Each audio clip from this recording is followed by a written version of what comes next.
You know what's interesting about people who have been through things most people can't imagine? They don't always come out broken. Sometimes they come out sharper. Not sharper in the way that wins arguments, sharper in the way that sees things. The person who knows what someone is feeling before that person has sorted it out themselves. The person who scans a room and registers every micro-tension, every half-hidden sadness, every unspoken hierarchy, all within the first 5 seconds of walking in. The person who stays calm while the world around them unravels. Not because they don't care, but because chaos is familiar. It has a shape they recognize. But here's what most people get wrong. They call this intuition. They call it being observant. They call it having good instincts. And they never ask the question that actually matters. Where did you learn to see this clearly? Psychology has started giving this a name. They call it traumatic intelligence. And if you've never heard that term before, that's exactly why this matters. Here's the psychological premise. When a child grows up in an environment that is unpredictable, emotionally volatile, physically unsafe, or simply inconsistent in ways that can't be rationalized, their brain doesn't just cope. It adapts. The amygdala, the brain's threat detection center, becomes more sensitive.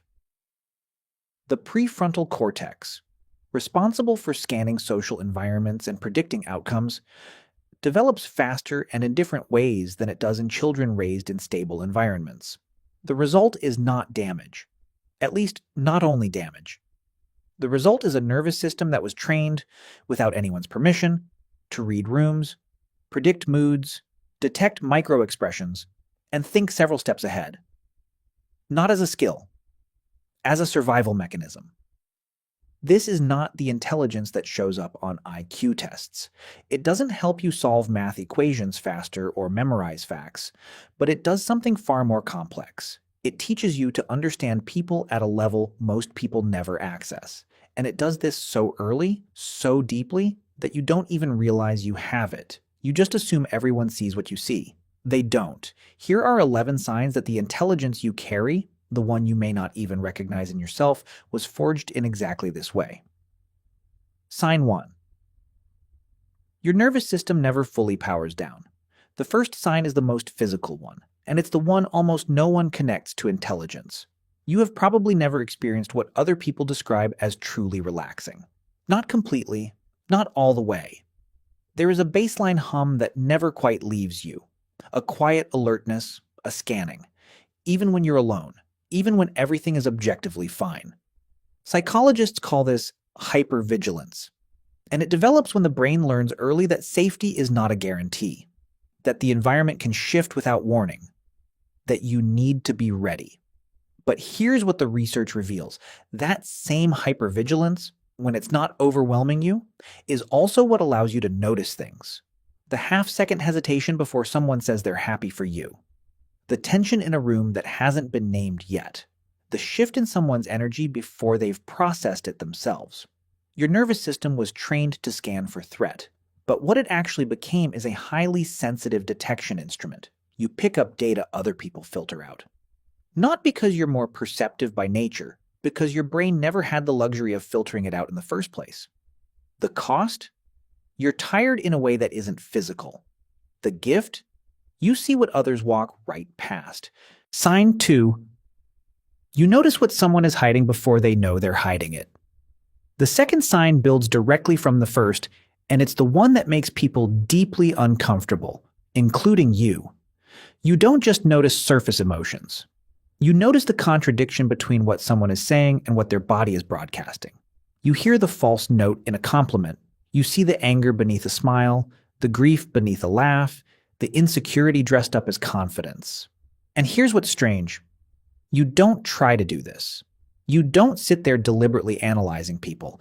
It happens automatically, beneath conscious awareness, like your brain runs a background process that delivers conclusions to you already formed.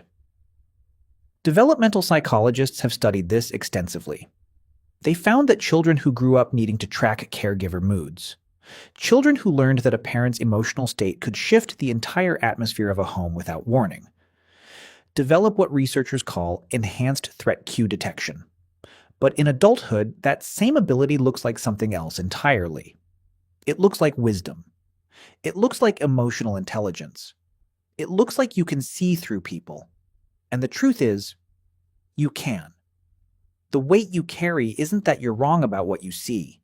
It's that you're almost never wrong. And carrying the truth about people who haven't asked you to see it, that's a specific kind of loneliness. Sign 3, chaos doesn't rattle you. Calm does. This third sign is the one that surprises people the most when they encounter it in the research, and it's deeply counterintuitive. When everything falls apart, a crisis, an emergency, a moment where other people freeze or panic, something in you goes quiet and strategic. Your thinking sharpens.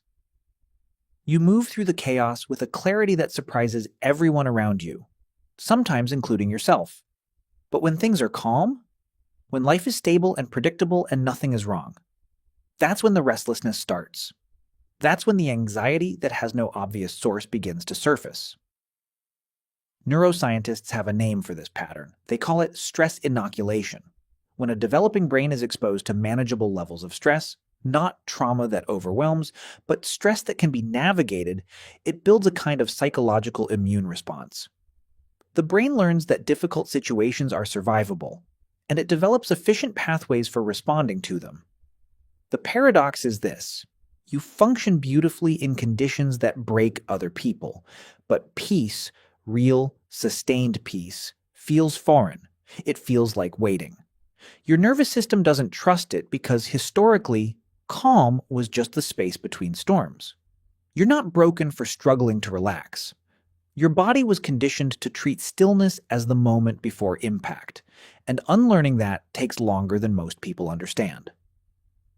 Sign 4, you became a psychologist without ever choosing to. Here is something I find absolutely fascinating. Most people move through life taking human behavior at face value. Someone is angry, they assume the anger is about what's happening right now. Someone is distant, they assume the person is cold. Someone is overly kind, they assume kindness is their nature. You have never been able to do this, not because you're smarter than other people, but because you learned very early that what people show you and what is actually happening are often not the same thing. So you became a student of human nature. You studied the people around you, their patterns, their triggers, their inconsistencies. You learned to map behavior backwards to its source. This person lashes out because they were never taught to name their emotions. This person people pleases because love was conditional in their childhood home. This person controls everything because at some point everything was uncontrollable. You do this instinctively now, and it has made you deeply understanding, sometimes to your own detriment. You make excuses for people who hurt you because you can see the wound that produced the weapon. But what you've developed is real psychological depth. You don't just see behavior, you see the architecture beneath it, and the people who feel truly seen by you, they're not wrong. You see them at a level most people never will. That's not intuition, that's a mind trained by necessity to understand what others don't need to. Sign 5. You built yourself because no one else was going to. The fifth sign is the one that has shaped your entire life, and you may not even recognize it as a sign of intelligence. But it is. You are fiercely, almost unnaturally self-reliant. You don't wait for people to save you. You don't expect rescue. When something needs to be done, you do it, quietly, without fanfare, often without telling anyone it's happening at all. People who know you sometimes find this surprising. From the outside, it can look like you don't need anyone. And in a way, you don't, but not because you're cold or disconnected. Because you learned at an age when you should have been learning other things that depending on people is risky. That help doesn't always come, that the only person you can truly count on is yourself. Psychologists call this internalized resourcefulness. It's common in people who grew up in environments where support was inconsistent or conditional. The brain, facing an unreliable external world, turns inward. It develops competence as a substitute for security. The result is someone who is deeply capable, someone who builds quietly, someone who solves problems before anyone else even notices there is a problem. But the cost is worth naming. You learned to survive alone so well that you sometimes forget you don't have to anymore. And asking for help, not because you're incapable, but because you're human, is still, after all these years, one of the hardest things you'll ever do. Now, I want to pause here for a moment, because if these first 5 signs have already started to land somewhere deep in you, if you're recognizing yourself in words you've never had before, I want you to know something. You are not imagining this. What you carry is real. It is documented in psychological research across multiple disciplines, and the fact that you can see it now in yourself means you already have the awareness to begin transforming what was once just survival into something more intentional. Drop a comment with the number of the sign that has hit you hardest so far. I read every single one, and keep watching because the remaining signs reveal something even deeper about how this intelligence shapes not just what you notice, but who you became. Sign 6. You feel everything at a volume most people have on mute. The 6th sign is the one that has probably made you feel, at various points in your life, like something is wrong with you. You don't just experience emotions, you absorb them. Music doesn't just sound good, it moves through you like weather. A kind gesture from a stranger can genuinely bring you to tears. Injustice doesn't just bother you, it lives in your body. You can't simply disagree with someone and walk away. You feel the tension for hours afterward. Other people seem to move through emotional experiences and then let them go. You don't understand how they do that. For you, emotions have weight, texture, duration. They stay. Neuroscience explains this directly. The amygdala, the brain's emotional processing center, becomes more reactive through repeated activation. Early adversity doesn't just affect how you think about emotions, it affects how your nervous system processes them at the biological level. You weren't born too sensitive. Your nervous system was tuned to a higher frequency by an environment that required it. The same sensitivity that makes you ache at things others ignore is what allows you to create, to connect deeply, to understand suffering in a way that makes you genuinely kind. The cost and the gift are the same instrument. You just learn to play it without being asked. Sign 7. Your trust isn't given. It's survived. This 7th sign separates you from almost everyone you know. And it's the one that most people misunderstand as coldness or distance. You don't trust easily. Not with your inner world. Not with the version of yourself that isn't performing. You can be in a room full of people who like you and still feel fundamentally unknown. Other people seem to open up quickly. They share. They assume goodwill. They move through relationships with an ease that looks almost foreign to you. You are different. Your trust isn't a switch. It's a door that opens slowly after a long series of tests that other people don't even know they're taking. Cognitive psychologists call this adaptive skepticism. It's not paranoia. It's a calibrated response. Your brain learned early that not every smile is safe. That "I love you" doesn't always mean what it says. That people who were supposed to protect you sometimes didn't. So your mind built filters, sophisticated ones, that evaluate consistency over time, that cross-reference words against actions, that notice the gap between promises and follow-through. The result is that your connections are fewer, but the ones you form are real. When you finally let someone in, they're not meeting a surface version of you.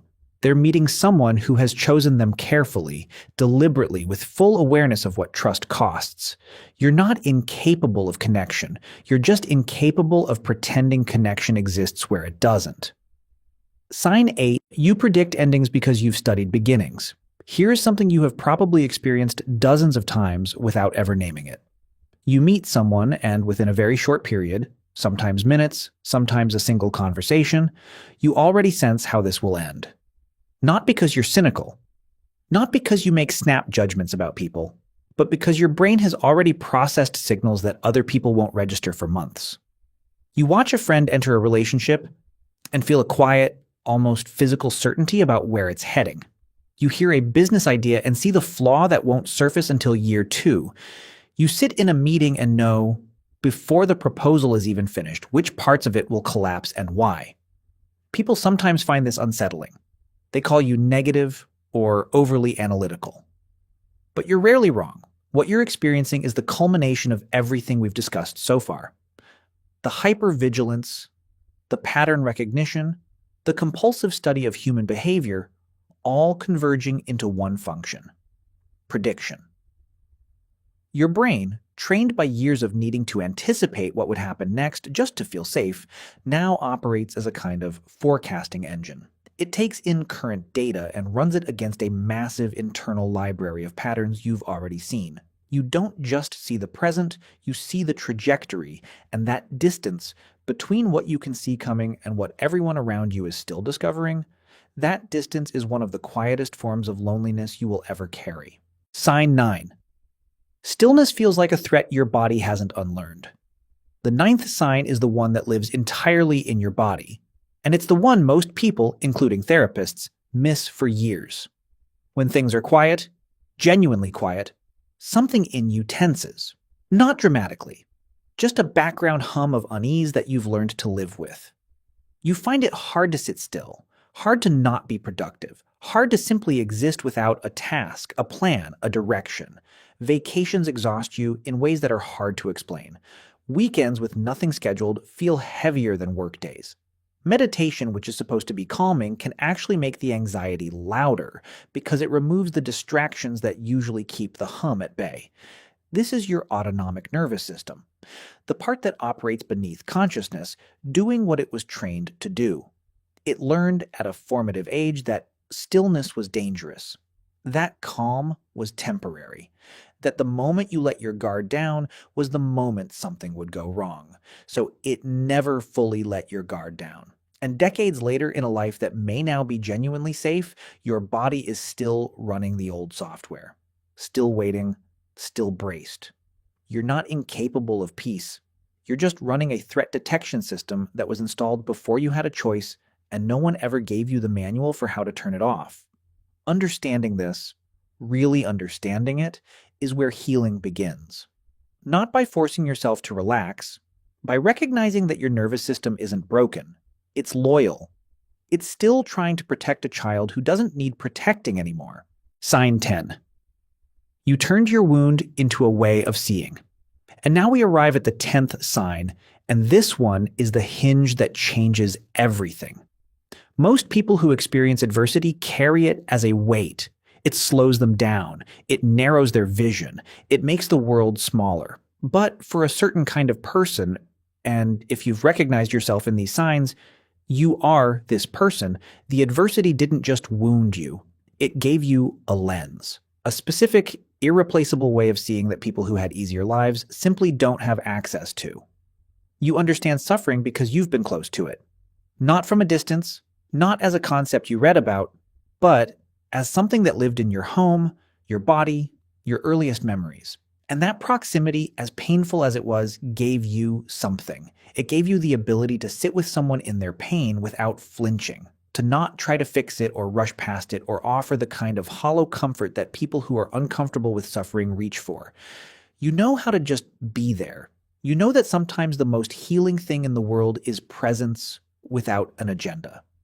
Psychologists Richard Tedeschi and Lawrence Calhoun named this post-traumatic growth.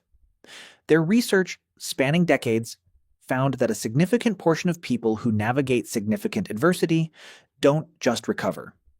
They report emerging with deeper relationships, clearer priorities, greater appreciation for life, and a more defined sense of meaning. You didn't choose the wound, but you chose, consciously or not, what to do with what the wound revealed. 11. You carry meaning like oxygen. Without it, you cannot breathe. And this brings us to the 11th and final sign, the one that explains all the others. You are not someone who can live a surface-level life. Not temporarily. Not as a phase. Not even when you try. Other people can tolerate a job that means nothing if the pay is good.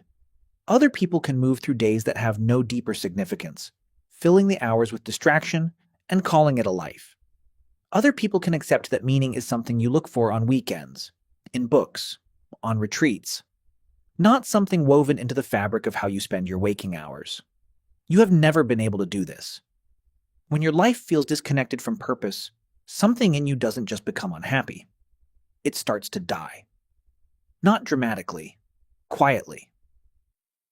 a hollowing out that you feel in your body before you can name it in words. This is not idealism. It is not entitlement. It is the logical endpoint of everything we've discussed. When your brain has been trained by difficulty to see deeply, feel intensely, and notice what others filter out, surface-level living isn't just unsatisfying. It's suffocating. You've seen too much to pretend the shallow end is enough, and here is the truth you need to hear. What you have been told is a problem, that you can't just be normal, can't just relax, can't just accept things as they are, is actually the clearest evidence of your intelligence. Not the kind that shows up on tests, the kind that shows up in how you move through the world, the kind that refuses to settle for a life that looks good from the outside but feels hollow on the inside. You weren't built for survival alone. You were built for significance. And the fact that it hurts when life lacks meaning, that's not a sign that you're broken.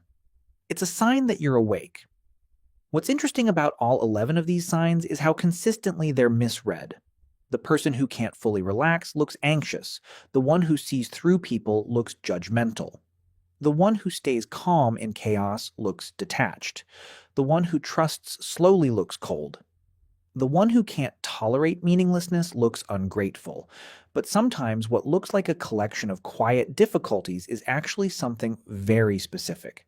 A mind that was built by fire. A perception that was sharpened by necessity, a depth of understanding that most people will never access, not because they're not capable, but because they never had to develop it. Traumatic intelligence isn't something to celebrate at the expense of acknowledging the difficulty that created it. The sharpness was real, but so was the cost. What psychology invites us to understand would now ask what I hope this video has helped you see. Is that you are not simply damaged by what you went through. You are, in very specific and measurable ways, different because of it.